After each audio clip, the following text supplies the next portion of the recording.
પાટણ નગરપાલિકાના chief officer Hiralben Thakar સામે નોંધાઈ ફરિયાદ રજૂઆત કરવા આવેલા યુવકો સાથે ઝપાઝપી મોબાઈલ તોડવા અને ધમકી આપ્યાના આક્ષેપ।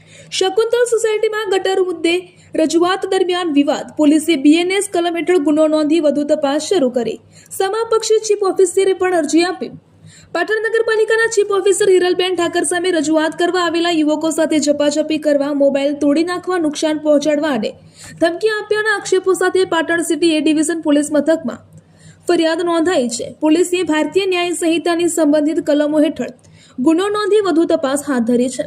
આ ફરિયાદ મુજબ પાટણના પદ્મનાભ સોસાયટીમાં રહેતા અને એમએમાં અભ્યાસ કરતા 23 વર્ષીય હિતેશભાઈ ગેમરભાઈ દેસાઈ 18 જુલાઈના રોજ શાકુંતલ સોસાયટીમાં ભૂગર્ભ ગટર ઉભરાવાની સમસ્યાને લઈને રજૂઆત કરવા માટે ચીફ ઓફિસરની ઓફિસે આવ્યા હતા। મુલાકાતનો સમય ન હોવાનું જણાતા તેમને બહાર જવા કહેવામાં આવ્યું હતું। ત્યારબાદ તેઓ નગરપાલિકા પ્રમુખ ચંદ્રિકાબેન રાવળની ઓફિસમાં પહોંચ્યા હતા, જ્યાં ફરી રજૂઆત દરમિયાન ઉગ્ર બોલાચાલી બાદ ઝપાઝપી થઈ હોવાનું ફરિયાદમાં જણાવવામાં આવ્યું છે।